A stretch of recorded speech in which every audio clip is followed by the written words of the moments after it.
भक्तजनों, महाभारत के आदि पर्व के 68वें अध्याय पर हैं और 68वां मतलब 68 चैप्टर पर हम हैं। और यहाँ से हम लोग चलेंगे, महाभारत की कथा को आगे विस्तार देंगे। जैसा कि हम जानते हैं कि सर्प यज्ञ जन्मेजय जी के यहाँ जो चल रहा था, उसी सर्प यज्ञ में जब जब खाली समय मिलता था तो वेद व्यास जी के शिष्य वैशंपायन ऋषि राजा जन्मेजय को महाभारत की कथा सुना रहे थे। इसी प्रसंग में उन्होंने ये बताया कि कौन कौन से देवी देवता और कौन कौन से राक्षस किस किस रूप में महाभारत के विभिन्न पात्र बने थे। तो ये सारी कहानी सुना करके और वह भरतवंशियों के खानदान, मतलब ये कौरवों पांडवों के जो खानदान जहाँ से महाभारत की कहानी स्टार्ट होती है, वहाँ से प्रसंग को शुरू करते हैं। यानी कि कहानी की शुरुआत अब राजा दुष्यंत से होगी। तो जन्मेजय पूछते हैं कि हे वैशंपायन जी, आपने पिछले अध्यायों में देवता, दानव, राक्षस, गंधर्व, अप्सराओं के अवतरण का सारा प्रसंग बता दिया। अब मैं चाहता हूं कि कुरु वंश जो हमारा है, जिसके अंतर्गत मैं भी आता हूं, उसकी कहानी आप शुरुआत से मुझे सुनाइए। तो वैशंपायन जी बोले, हे भरत वंश में उत्पन्न राजन, पुरु वंश का विस्तार करने वाले एक राजा थे जिनका नाम था दुष्यंत। ध्यान दें, पुरु वंश बोला गया है, कुरु वंश नहीं। कुरु भी बोला जाता है, लेकिन ये पुरु वंश था। ठीक है, तो पुरु वंश यहाँ बोला गया है इसी चीज को। तो पुरु वंश के राजा थे दुष्यंत। दुष्यंत जो थे वो पूरी धरती के मालिक थे। क्यों? क्योंकि उन्होंने पूरी धरती को जीत लिया था। और लिखा है कि उनके शासनकाल में कोई मनुष्य वर्ण संकर संतान उत्पन्न नहीं करता था। वर्ण संकर मतलब कि एक जाति का आदमी दूसरे जाति में शादी नहीं करता था। जैसे कि ब्राह्मण है तो वह क्षत्रिय से शादी नहीं करेगा, क्षत्रिय है तो वह ब्राह्मण या वैश्य से शादी नहीं करेगा। मतलब सब लोग अपने अपने वर्ण में शादी करते थे। और धरती बिना जोए बोए भी अनाज उत्पन्न करती थी। और उसी तरह से धरती पर रत्नों को खोजना नहीं पड़ता था, अपने आप रत्न प्रकट हो जाते थे। तो मतलब इस तरह का अच्छा वातावरण उनके राज्य में था।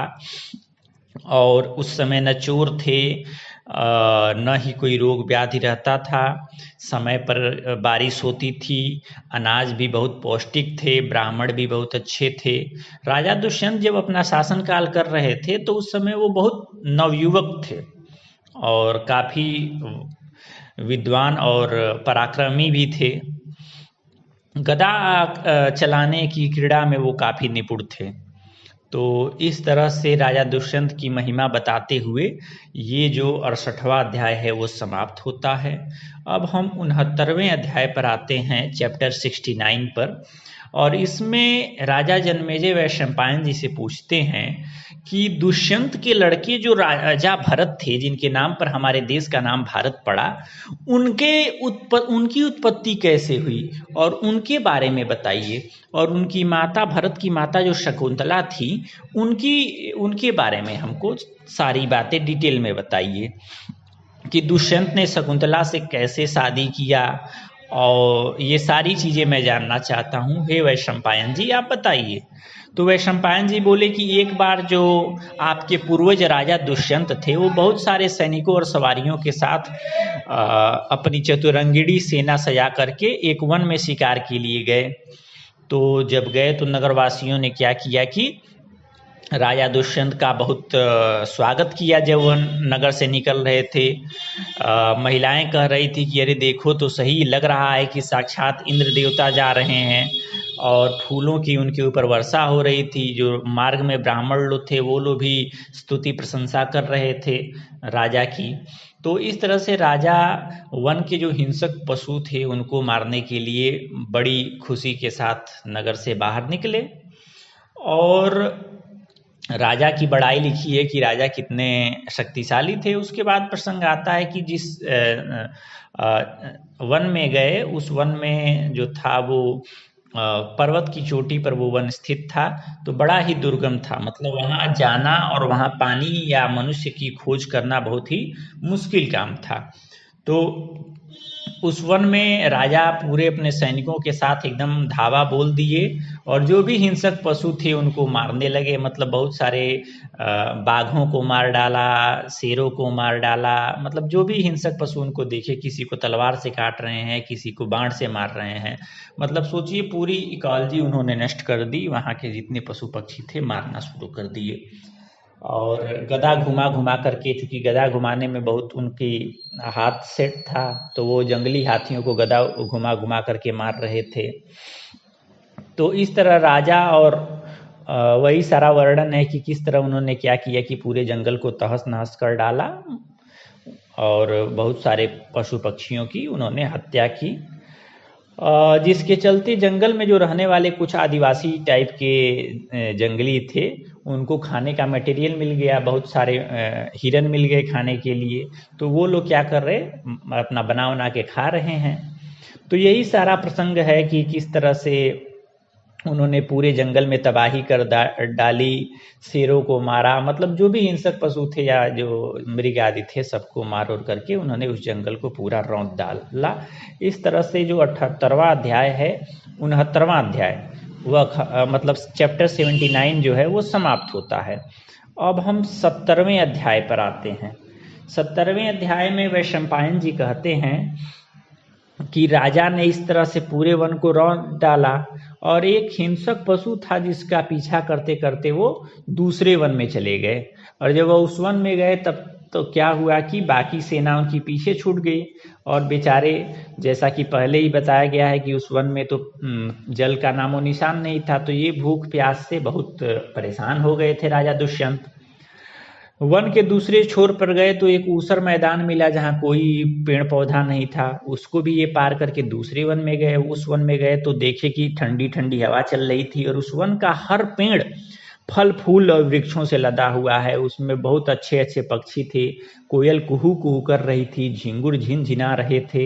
इस तरह से जब उन्होंने ऐसा वातावरण देखा तो उन्हें बहुत अच्छा लगा कि अरे भाई कैसे वन में आ गए, ये तो एकदम बगीचा लग रहा है।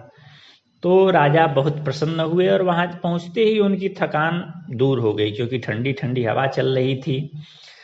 राजा जब उस वन को चारों ओर से घूमे तो उन्होंने देखा कि यहाँ गंधर्व और अप्सराएं भी रहती हैं, सिद्धचारण समुदाय के लोग भी यहाँ रहते हैं। इस वन में के किनारे मालिनी नदी बहती है। तो ये सारी चीजें राजा ने देखा और राजा बहुत प्रसन्न हुए इन सब चीज़ों को देख करके। कई जगह उन्होंने देखा कि यज्ञ कर्म भी चल रहे हैं, बहुत सारे यति मुनि लोग भी हैं, बालखिल्य ऋषि लोग भी हैं और अग्निहोत्र करने वाले मतलब पूजा पाठ करने वाले आश्रम भी दिख रहे हैं। उन आश्रमों में फूल इतने खिले हुए थे कि झड़ झड़ करके फूलों के बिछौने बन गए थे जमीन पर। तो ये सारी चीजें देखे और उन्होंने यह भी देखा कि अगर हिंसक पशु चाहे सर्प भी हैं तो इस वन में बहुत सौम्य स्वभाव से रहते हैं, मतलब उनको देख करके आपको डर नहीं लगेगा।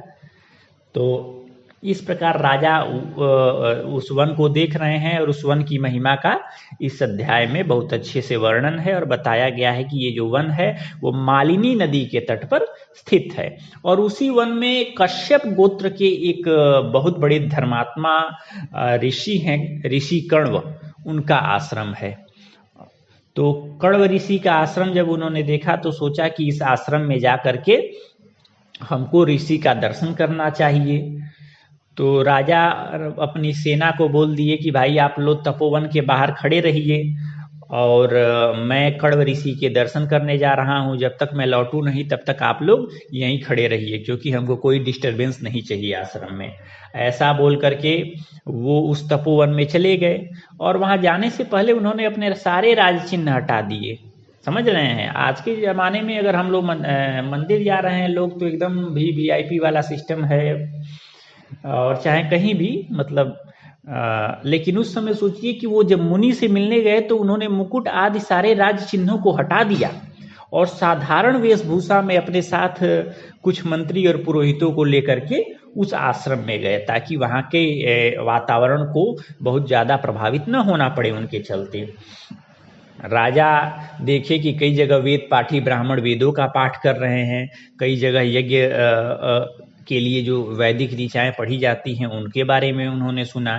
कई जगह उन्होंने देखा कि सामवेद का अभ्यास करने वाले लोग सामवेद की स्तुति कर रहे हैं, कुछ लोग अथर्ववेद पढ़ रहे हैं, मतलब वेद की काफ़ी सब लोग वेद ही पढ़ रहे हैं।